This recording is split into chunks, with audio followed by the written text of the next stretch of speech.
Okay, this is my second time recording this because I keep rambling in the first half.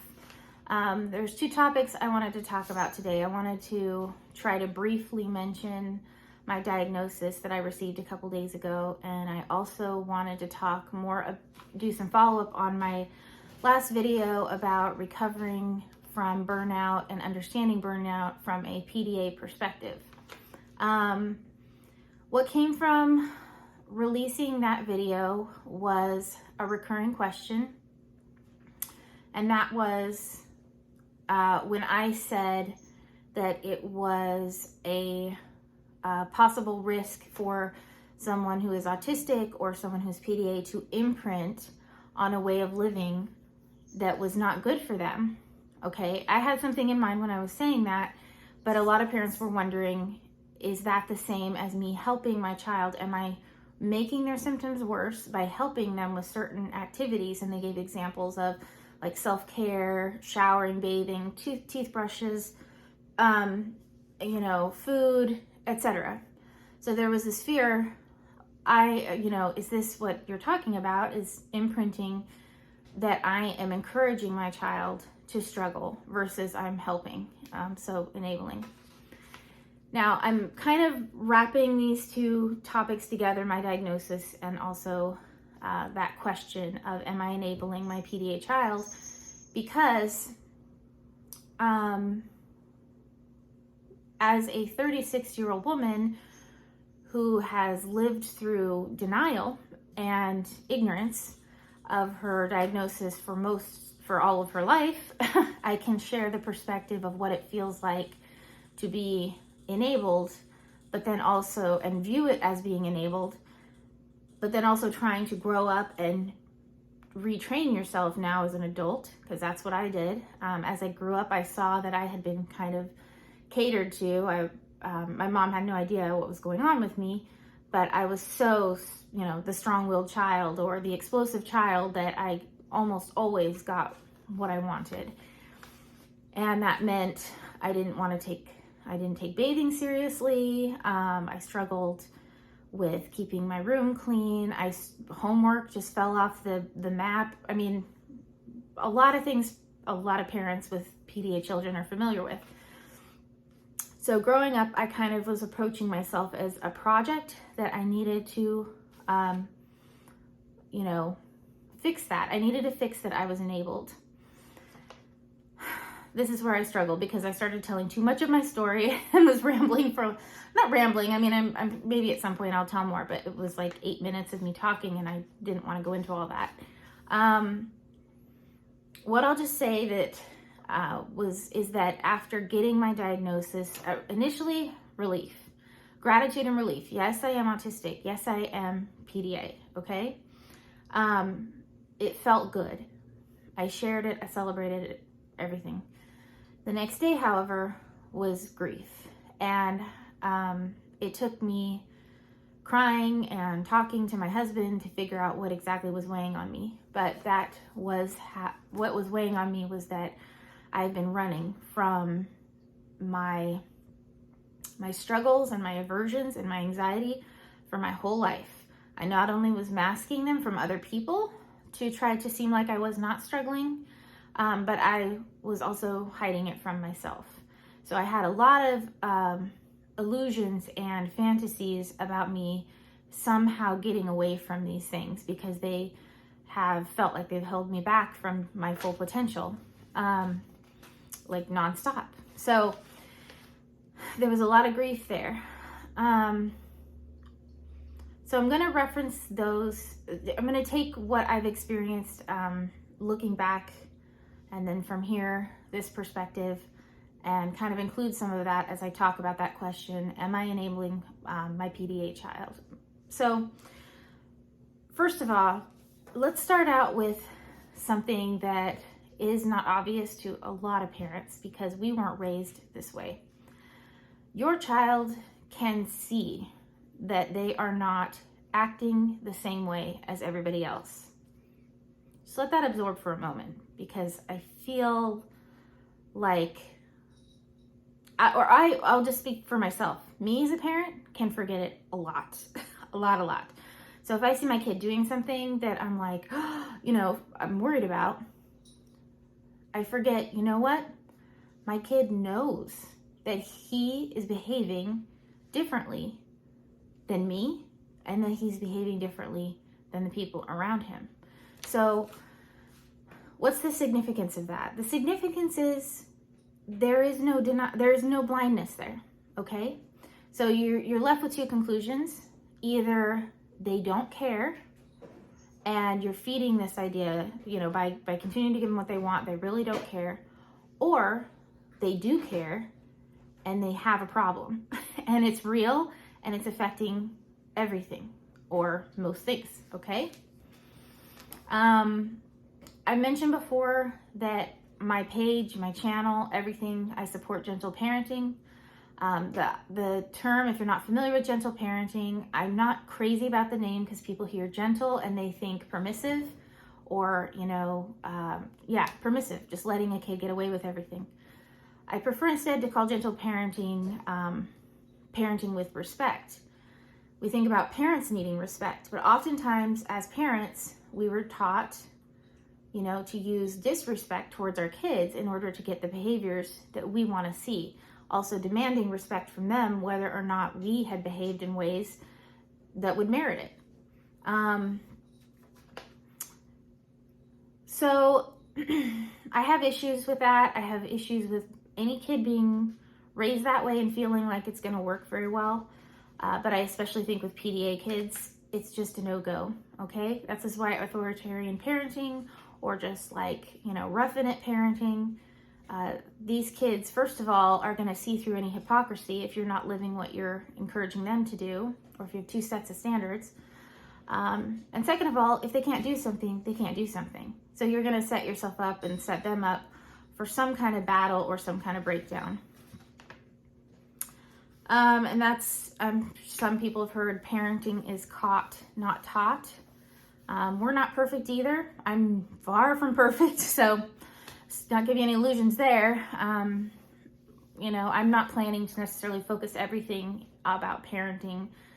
What I'm talking about here is for adults as much as for kids, but I think it's forgotten that, a child is actually absorbing you, not just what you get out of them, what reactions you get or surface behavior you get using your whatever techniques that you're trying to use. Techniques are just techniques. They are not a whole person. So it's going to be about who you are as a person.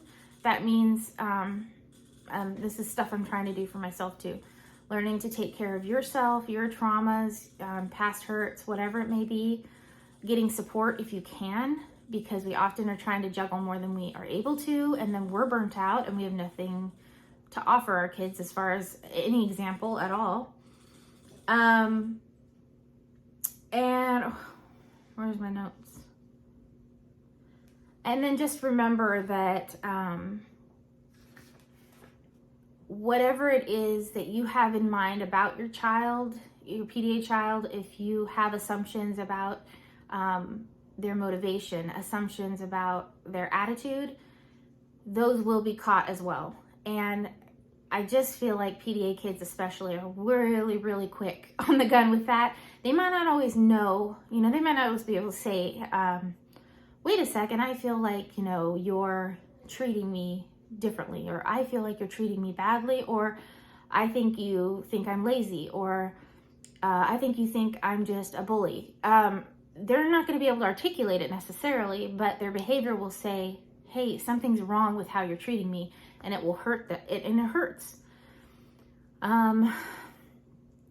So I guess step one for am I enabling my child is, take inventory of your own heart, take inventory of your own situation and your own well-being and your own health as much as you can. We live in a society where we're broken most of the time just by default, the situations we're put into. So this isn't meant as a guilt trip. This is intended to just encourage focus on yourself and not just on your child and their behaviors.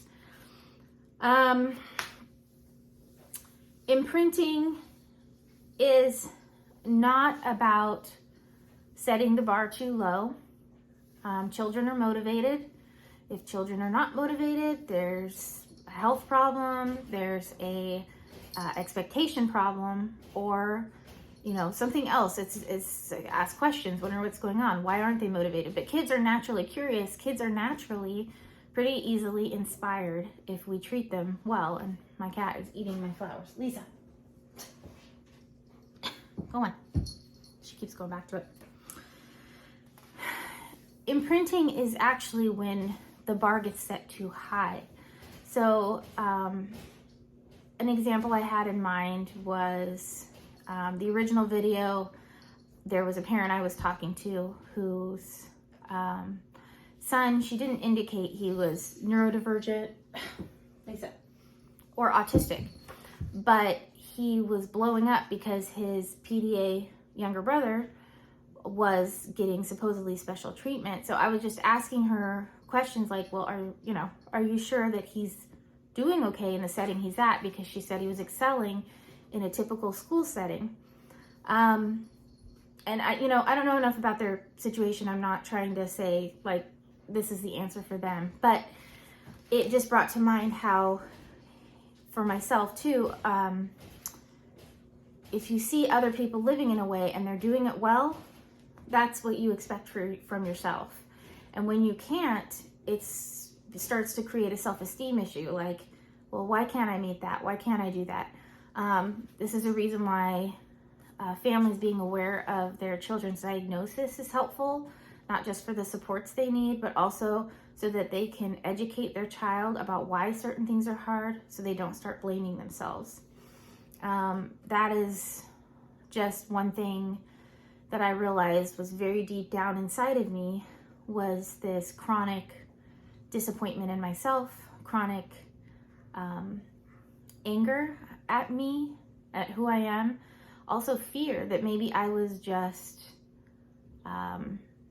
it was inescapable that I was going to be lazy. So the more messages that the child gets that what they're doing is somehow a ruse, or they're being tricky, they're trying to get what they want, that distrust does imprint, and that is very hard to shake. So, and I'll say this again, we mess up all the time as parents. I don't think it's like something that can't be fixed if we realize, oh no, I have been, doubting my child, I have been second guessing them, or I have been putting too many burdens on them. What's the best example you can show your child when that happens?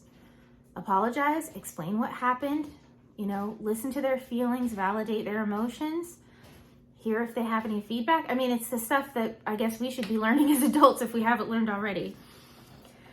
So the imprinting thing I was trying to say was about too high. The bar is too high, or the bar is somehow off in a way. Keep in mind that when that I think it's very common as well for PDA or autistic children and adults to be completely unaware that they have imprinted on something until it burns them out. And it's like our own emotions are so indiscernible at times that, first of all, we don't even know there is a problem or that we have a feeling until it's like right in our face. It's just, it's an ignorance, or not ignorance.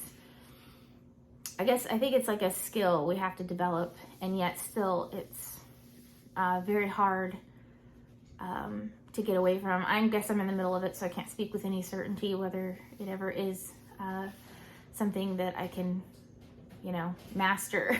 I'm working on it. I'm learning indicators, but literally, and this is why it makes sense to me, my autism diagnosis, literally at times I have to look at outside of myself to see indicators of what might be going on inside of me.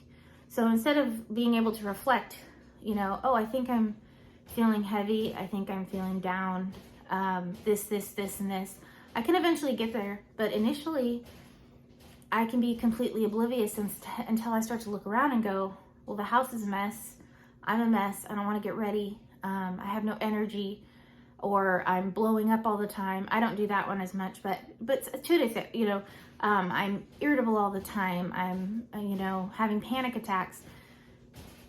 It's often that until it's really severe that we can't even tell that something is going on. So, and right here in my video is where I lost my train of thought and forgot how I wanted to wrap this up. So instead of re-recording the whole entire thing, I just decided to add this little patch here at the end. I wanted to add the final question of how can I help my PDA child in ways that don't feel enabling. The first thing is scaffolding techniques. The second is periodically asking. So scaffolding techniques, if you've never heard of it, these are just ways to take a task that feels overwhelming for various reasons and either breaking it up into pieces so that it is more manageable. There are other ways too of, you know, mimicking the behavior, modeling it.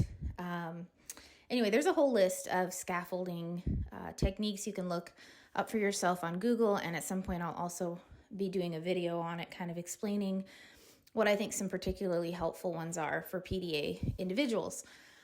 The other thing is periodic check-ins.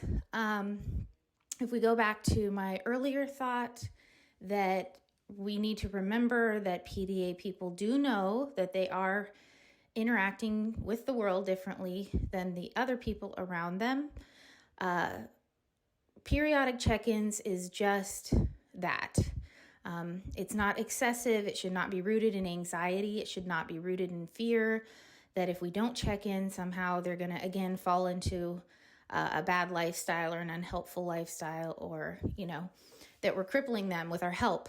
The point of check-ins, you know, is just to make sure that, you know, the help that you're providing is what they are looking for. It shows respect that they have the ability to tell you yes or no. On the flip side of that, take their word as honest. So if they say, no, I can't do that, believe them. If they say, yes, I want to try, then go ahead and let them. But that might help prevent just a routine or a lifestyle building up where the unspoken assumption is you think they can't do the thing. It's recognizing, yes, I do believe it could be possible for you to do it if you feel like you're able to. I think that's one of the unique features of PDA, is that it is so revolved around the feelings and attitudes that are going on unseen. So that's the end of this video now. Thank you for watching, and I will see you all later on in the week.